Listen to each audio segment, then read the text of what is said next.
It's a very diverse place, lakes, mountains, beautiful history. I guess we are the grandfather of the backcountry lodges.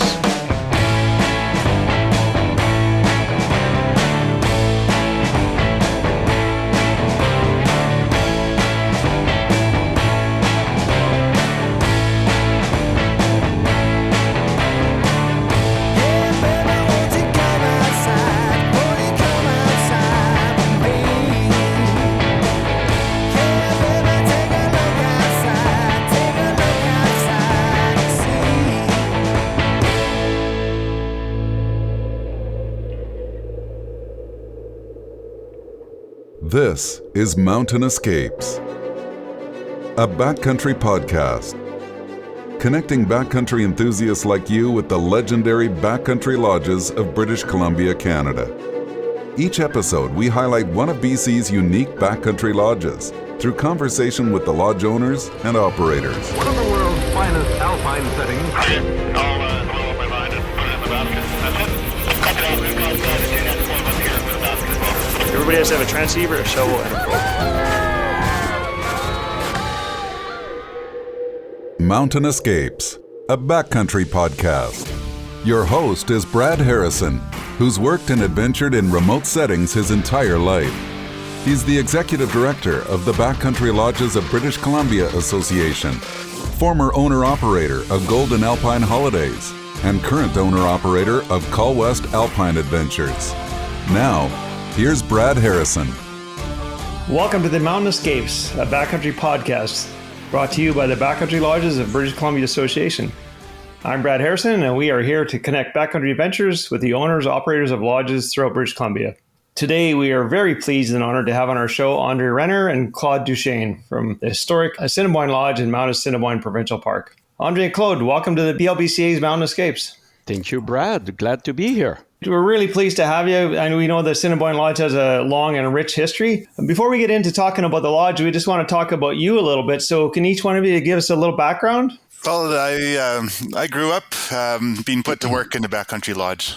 My parents got the lease on Mount Assiniboine Lodge in 1983, and I was 9 years old. And I think I got 1 year off, and then it was fast and furious into the dish pit. Then I think guiding guests hiking when I was 12 years old. And my youngest sister actually got put to work guiding guests even younger at 10 years old. It's been in my blood for a long time, the working in a backcountry lodge and knowing all the work that is needed, and also just, how to make the guests feel at home and really relate some of the history and the specialness of the place to them from my own past in living and working from a young age at Assiniboine Lodge. And how about you, Claude? Yeah, for me, I was born in Quebec, and when I was 19 years old, I came on a little ski vacation out west to Banff. That was 1982, and I never went back to Quebec after that to live. I stayed out west, and in 1983, I walked into Assiniboine Park. I stayed at the Nacet cabin. It was in the fall, and just truly fell in love with the place. And then I didn't go back for a while, and I became a guide with the ACMG in 1993. And then my wife and Nick started working for Andre's mom and dad in 1994. That's when I first met Andre. He was just a young kid then. He was 18 years old. I was 33 years old. And I came to visit and climb and skied, and we started having kids, and Nick was the relief cook, and I would go help out. And then I was super lucky in 2010, Andre asked me if I wanted to be his partner in the business. So after 21 years of working as a guide with CMH, we won the bid to run Assiniboine Lodge, the most beautiful place in the world, really. And we've been there for 10 years, and we got another 10 years to go to run the place in this beautiful park. Mountains bring peace to the people. This is Mountain Escapes. I want to talk a little bit about the history of the lodge, and I know this will probably fall more into your lap, Andre, but take us all the way back and definitely include some information about your mom and dad, who I know were very instrumental in this lodge. Chick Scott wrote the definitive history of Assiniboine in quite a weighty book that is a beautiful book that we commissioned recently. And we found out that we'd, as many backcountry lodges way back, some of the old timers had really changed the stories to suit themselves. So we always thought it was built in 1928 when it was actually built in 1927. So it was the Canadian Pacific Railway that actually got it built, but they built it first and then asked permission later. So it was built in a provincial park, but nobody asked permission to build it. So there was a real problem for a while. It's supposed to be a wilderness park, but now there's a building there. And the Canadian Pacific Railway, the Great Depression came on, the stock market crash at 29. And so it was Erling Strom, a Norwegian American, who ran it. And it was his aim to make it the first backcountry ski lodge in North America. And so in 1928, he brought the first guests 2 days in skiing from Banff. And they stayed at the Nasset cabins that were built there just in 1925 by A.O. Wheeler with the Alpine Club of Canada. And so 1928, he brought a bunch of greenhorns in on skis. It must have been quite a journey. If you think hardly anyone except Norwegians and Scandinavians skied then, to drag him in all the way from Banff over 2 big passes. 1929 to 1939, he brought winter trips there in March and April, and then ran it in the summer as a horseback lodge. And he ran that all the way from 1928 winter all the way through to till 1978. And his daughter Siri ran it for a couple more years. And so guests would come in on horseback. So my dad was working for Canadian Mountain Holidays. He was a heli ski guide. And the early 80s were very difficult heli skiing. There was a recession happening, and they switched helicopter types. So there was some helicopters had crashes. There's some avalanche deaths. So he was really looking for a place to slow down, and that was he didn't want to run those risks, and he wanted to slow down, and that was the telemark era, full in the telemark era, and so there was lots of snow snakes in action, dragging people down into the deep powder snow, and people couldn't telemark that well, but they sure did have a good time, and so they telemarked out of Assiniboine, and that was right about the time when a whole bunch more backcountry lodges started up. People got really good at telemarking on Assiniboine, and then they moved on to a whole bunch of the other backcountry lodges of BC. And my parents ran the lodge in the summer also, and a bit of a sad era and also promising era in that my parents moved away from horseback supply from Banff. So that was 2 days on horse's back from Banff. The wranglers kept on putting the butter on the wrong side of the horse, on the sunny side of the horse. So the butter arrived all melted. And my parents actually crunched the numbers, and it ended up that helicopters were actually cheaper. So they started, when the wranglers had a bit of a wild party and the food didn't come in, then that's when my parents switched fully to helicopters to bring guests and supplies in. And a bit unusual compared to a lot of other backcountry lodges in that there's campgrounds and more of a Alpine Club. It used to be run by the Alpine Club and owned by the Alpine Club, but now BC Parks owns the buildings and we operate the Nasset cabins. And there's also 2 campgrounds. So there's a lot going on in the summer with lots of different users, not just lodge users, but campers and Nasset hut users. And at the lodge, it's fully catered and hiking and ski guiding. And also you got people climbing Mount Assiniboine too. So it's a very diverse place, lakes, mountains, beautiful history. So you mentioned that the only way to get there now is by helicopter, or can you hike in as well? You can hike in also too, yeah. There's about 4 or 5 different ways to hike in, but there's really only 2 routes that people mainly hike in. And most of the access is from Alberta. And so Assiniboine Lodge is just in BC. It's about 2.5 kilometers into BC. People usually stage out of Canmore and then drive up the Mount Shark Road and hike in either over Assiniboine Pass, Wonder Pass, or come in from Sunshine Village. Those are the main routes in. So that's a good solid day hiking, and a lot of people take 2 days to hike in from Sunshine. British Columbia, Canada is a backcountry skier's paradise. With epic snowfall, vast alpine terrain, and cozy remote backcountry lodges. Your adventure begins here at backcountrylodgesofbc.com.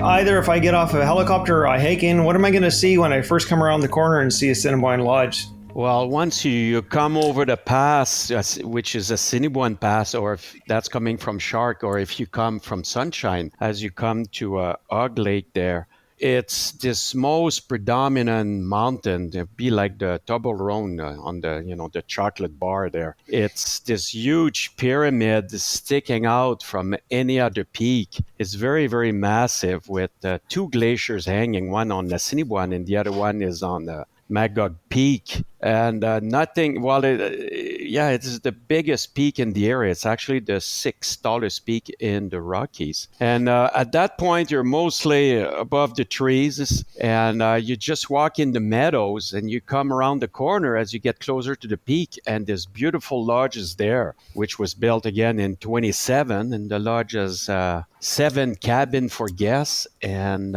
5 cabin for staff. It's still all the original building. They're really well looked after with beautiful red roof and a bell on top of the lodge. It's really stunning setting, especially after such a long hike. So if you came from Sunshine, that may have taken you 2 days. You come around the corner, there's all those little buildings, the wildflowers are there, the fireweed. It's a really stunning setting with the big lake at the base of Assiniboine, which is called Magog Lake.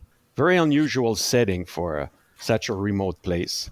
Yeah, I think what makes Assiniboine also unique is that it's got this very high Matterhorn peak style peak, or is it Matterhorn the Assiniboine of the Swiss Alps, as we always say. But it's got these stunning rugged peaks, but it's also got wide open meadows and lakes. So it's very unique in the mountains where you have this big feeling of space while still having all these rugged mountains around you.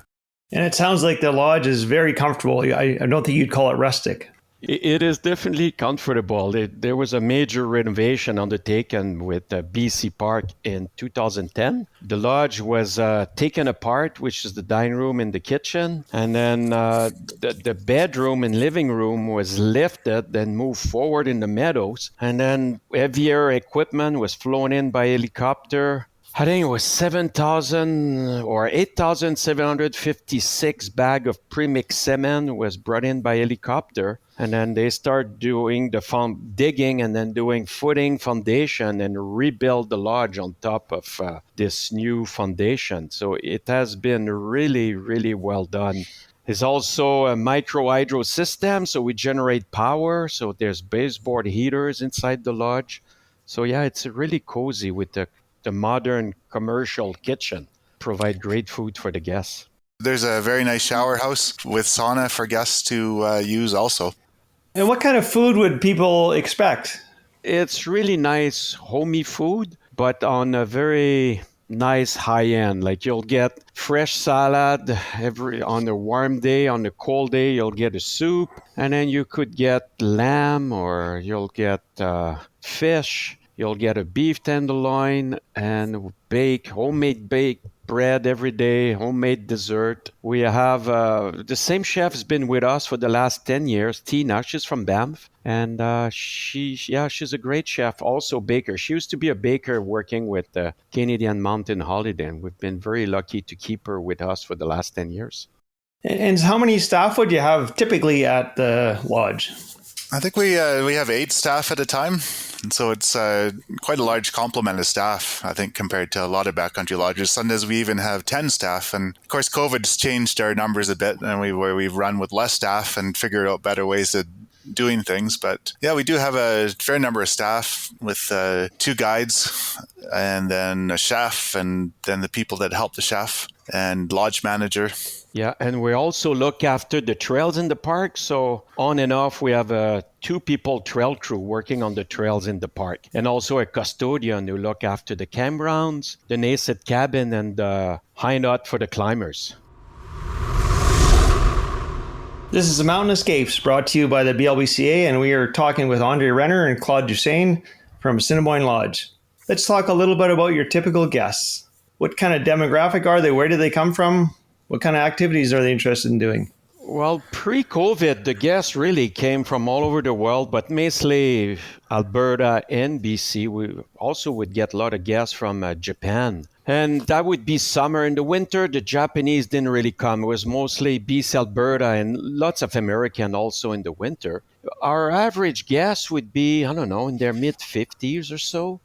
And they just want to get away. We are digital detox. We have no internet for large guests. Only for us, Andre and myself, to run the business. We have an internet and a phone connection, and they just want to come hiking with us. I mean, Andre has been there since he was just a kid. I've been involved with the business for 10 years, so we know where to take the guests regardless of the weather. We always get the guests in the summer, rain or shine. And the winter, we guide them on skis. And it's, like in winter time, the guests don't come for the steep and deep like you would find in other backcountry lodge or Roger Pass. Our terrain is more on the moderate side, but the setting, it's like nowhere else in the world. When I first start guiding there, especially in the winter time, I thought, wow, am I going to get bored at the Assiniboine? And after 10 minutes of guiding my first guest, I thought, I will never get bored here. The turns are nice. It's you're not thinking you're gonna break a leg or have an avalanche. It's nice. The snow is good, but the view, really, the setting is nothing else like it in the world. It's a very, very special setting, especially when the peaks are all white in the winter. The mountain looks so big. It's and then at the end of the day, come back to a nice cozy lodge. The guests want to have a glass of wine or a beer, talk about the day, go in the sauna or roll in the snow, and come back at dinner time. And then walk to their little cabin and watch the stars at night. Being in the Rockies, we have lots, it doesn't snow as much as interior BC, but we have lots of clear days, clear night, and watching the stars at night is something else. It's pretty special. Yeah, and with our guests being more from Canada the last 2 years, we've been really been impressed with Canadians. They've been so keen to. I think it's taken it a level up with hiking, where they just want to hike, and they've read about Assiniboine and they've tried to book, but now with the last 2 years, with the border being closed, they've been able to get a booking, and they're just so excited. So they want to go from one end of the valley to the other, and it's been a very great energy with Canadians the last 2 years. And do you find that you have the same guest comes in the summer and winter, or do they cross over seasons? A little bit of crossover, winter and summer. We keep on trying to convince summer guests to try winter out, and we've had a few that have crossed over, and we have some very keen skiers that come in winter. Like they've been they've done all sorts of different huts, but now they like the more mellow terrain at Assiniboine, so they come up to visit us, and some of them come also summer too. And just wondering, have you seen a noticeable change in the needs, I'd say needs and expectations of your guests over the years?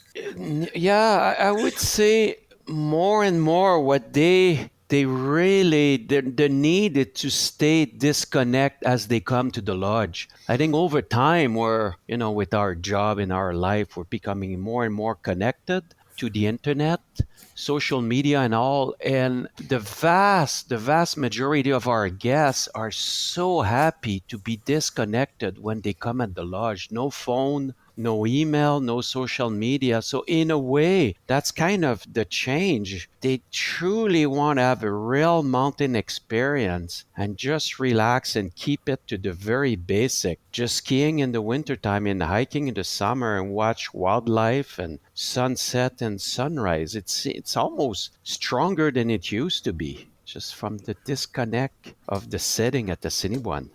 We will never have the guests connected at the lodge, that's for sure. Speaking of connecting to the internet at the lodge, our staff believe in it firmly too. They've got their own lives, so they can connect at the lodge. But we've had some guests, not many, but offer hundreds of dollars for the password, and our staff have not caved in. Wow, that's amazing. Hundreds of dollars for a password just to stay connected when you're in the backcountry. I guess I'm missing something. Skiing is a dance, and the mountains always lead. This is Mountain Escapes, a backcountry podcast. So there's 32 members in the BLBCA. And what would you say is unique about Assiniboine Lodge as compared to the other 31 members? Well, I think what's unique is the first backcountry lodge built for skiing in North America. So we're the grandfather of the backcountry lodges. That is pretty special. And yeah, the history of the long-term history of the place, like Wheeler, was instrumental with the location of the lodge. It's you're going into the past, so I think that's what set us apart from anyone else out there. It's almost like a little Swiss village when you come to the lodge and all the buildings and all. And also the fact, I think, that you have people who can afford to come at the lodge in winter or summer, or the Nasset cabin, which is more like a hostel accommodation, but also in the summertime, the campground is open. So for $10 a night, you can just be in this UNESCO World Heritage Site, and it doesn't matter how much money you spend, you can be there regardless of your income. Yeah, it's pretty special. Yeah, I would say that too. It's all the different people out for different things and staying in different accommodation, whether it's at the lodge in a beautiful little CPR style bungalow cabin, or in the main lodge itself, or hostel style at the Nasset cabins, or in a tent. So there's so many different levels of accommodation and something for everybody. And also, yeah, just the sheer number of beautiful old buildings. My dad would say in a Swiss German accent, it looks like a Swiss village. And all very beautifully maintained. Like we've put a lot of elbow grease into keep those old logs are super thirsty with paint until you get enough paint in them. Pulling out the crystal ball out of the drawer, what do you see over the next 5, 10, 15 years as your potential major challenges, and then maybe your opportunities? Well, the challenge has always been winter. We're not as busy of a place and as much demand as a lot of the other backcountry lodges for winter. It's been a really tough go to try to get people in for winter, and it's we used to joke that our biggest competition was the Mexican beaches, and that's partly true. But I think more and more Canadians are enjoying winter. I mean, we just have to get our hydroelectric fixed, and maybe we could run more months in winter. The real challenge also has been with all the different user groups. It's in the summer, there's the campground is very good now that it's has a booking system, so that numbers can be controlled, as well as Nasset cabin books out to a certain amount. But it is a challenge in summer. There's a lot going on for us to manage. So it is a busy place, but we make it so that our guests don't feel that. Our guests they can enjoy and feel like they have a bit of mountain paradise. While in the background, we're managing everything. And a really neat thing we do is we have afternoon tea. Well, it's more beer o'clock on the deck of the lodge at 4 o'clock to 5 o'clock. And that's where other park users can come by and have a beer or cakes or other things and see the lodge and experience the lodge and bring all those different people together. I think the challenge is to be able to keep it the same.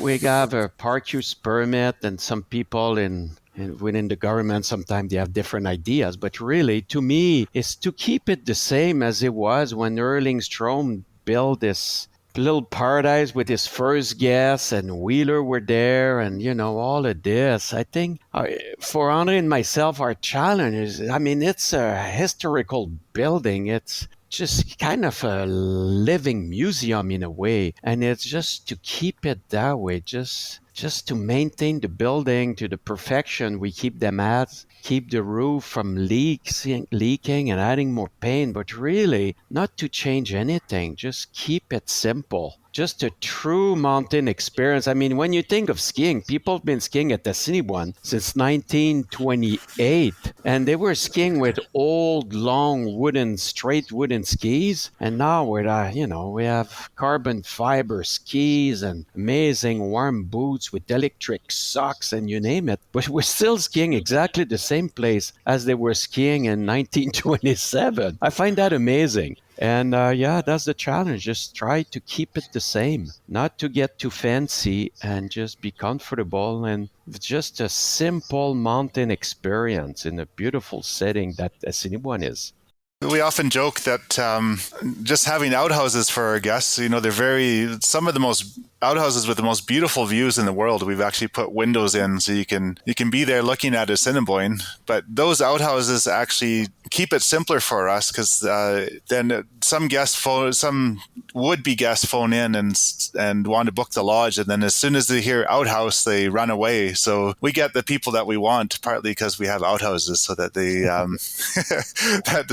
that gets the kind of person that we want at the lodge up there, and keeps it simpler. Yeah, and I wonder, with all the fancy gear we have, if we actually have any more fun than they used to have back in the 20s. I don't think we do. It's probably, the fun level is probably exactly the same. Well, people crash less because, like when Andre was talking about the telemark era, well, I surely was part of that, and I used to crash a lot. The better advantage now with the good gear, there's less crashes. But as far as the fun meter goes, you're totally right, Brad. It's the same. People just love it. It's the same run, and the gear, it's just simpler now, but it's just, I don't know, it's pretty special to cruise down a mountain and make turns. And really, the gear doesn't matter. It's just as good as it gets. Yeah, the old free the heel, plant the face. Yeah, that's the telemark game. That's also your era, Brad. I'm sure you did a lot of teleturns. Yeah, and I'm sure I planted my face a lot. That's right. I'm going to put you on the spot a little bit, both of you, and I just wonder if you'd share one of your favorite stories from all your years at Assiniboine. There's so many, but I'll just tell you a quick one. We worked for a year renovating the lodge with BC Park, the staff cabin, the guest cabin. We've been working nonstop for a full year until the new guests arrive. It's 2011, and it's 2012. Because we had the permit for a year, and now the first guests have finally arrived the day before. Now it is June 30th. And we're going hiking. I'm with Andre at the lodge, and we each have a group getting ready. And it's actually my 50th birthday. I'm turning 50 years old. And just before I plan to leave with the guests to go hiking, I thought, oh, shoot, I should have my camera. I got to take pictures of the guests with me today. So I raced to my cabin, which is, 200 meters from the lodge at the most. And I come around the corner, and there's a grizzly bear sitting on my porch. It's just there. So I got scared. I yelled, and I scared the bear. The bear got scared. He ran away, and I ran away back to the lodge. And the guest asked me, I said, well, what are you screaming for? I said, well, I just got scared by a grizzly bear. Anyways, and that was the start of my guiding career at the Assiniboine. I forgot the camera for the day. I never went into my cabin. But I just had a beautiful day hiking with the guests. We went up the Nublet that day and did the tour around the lake, and came back at the lodge after that, had a cold beer on the porch with the guests. And I have to say, my life has been better ever since I did that. It's just been a wonderful 10 years, just working with great staff and guests from all over the world. And Andre, you've been a good partner. It's been, it's been a lot of fun. It doesn't feel like work. Most days it's just like, I feel like myself, I am a guest in this beautiful park, and I'm just walking around or skiing around. Yeah. Yeah, I have a story about how not to be a hiking guide, but I think I excuse myself a little bit because I was only 13 years old. Everybody that knows me knows that I'm a very patient person, and I really pace it out for all the guests now. But when I was 13, we were going up towards Windy Ridge and up above the switchbacks, and the guests were really, really being pokey. And so I told them to keep me in sight and zoomed off to the crest where you can overlook Halfway Cabin on the other side where they brought in supplies from Banff. Al Miller, who's in his mid-80s, he was on that trip. I think that would have been in the late 80s. And so he still comes to the lodge, and he still laughs at me about that. And he knows that I'm now, I don't do that. Very shortly after that, I didn't do that but anymore. But the guests had a good chuckle when I said that. Left them on their own to have their own devices. At age 13.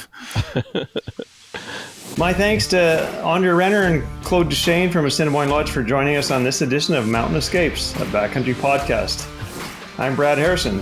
Be sure to join us again next time. Thanks for listening.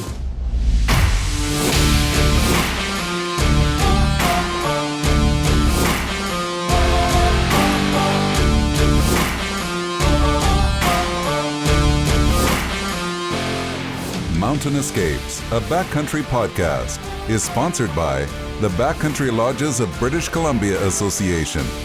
Join us again next time as we search out more adventure at another unique backcountry lodge in BC.